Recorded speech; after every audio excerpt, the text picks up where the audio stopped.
Spring of hearts అంటారండి ఈ మొక్కని. దీని ఆకు చూడండి హార్ట్ షేప్లో ఎంత బాగుందో. ఆగు నాన్న అరవద్దు అట్లా. ఇగో మనం వాయిస్ ఇస్తున్నాం కదా, అరవద్దు బొంగరు తొలి కదా, అరవద్దు తొలి. ఇది చిన్న వాటర్ బాటిల్లో ఉంది చూడండి, 1 లీటర్ బాటిల్లో ఉంది. ఇవన్నీ ఆ మొక్కకు వచ్చిన ఫ్లవర్స్ అండి. డార్క్ వైలెట్ కలర్లో వచ్చినాయి ఈ ఫ్లవర్స్.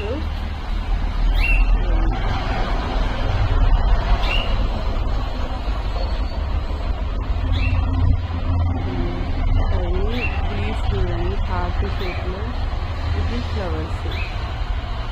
డార్క్ వైలెట్ కలర్లో ఉన్నాయి ఫ్లవర్స్. చూడండి ఎంత బాగుంది. ఫ్లవర్ వెరైటీగా ఉంది కదా, ఫస్ట్ టైం వచ్చినాయండి ఫ్లవర్స్. ఇది మా ఇంట్లోనే ఉంది. ఆకు చూడండి ఎంత బాగుంది. ఇది ఇసుకలో పెరుగుద్దండి, మట్టిలో పెరగదు. దీనికి వాటరింగ్ చాలా తక్కువ ఇవ్వాలి. ఇది సకలెన్స్.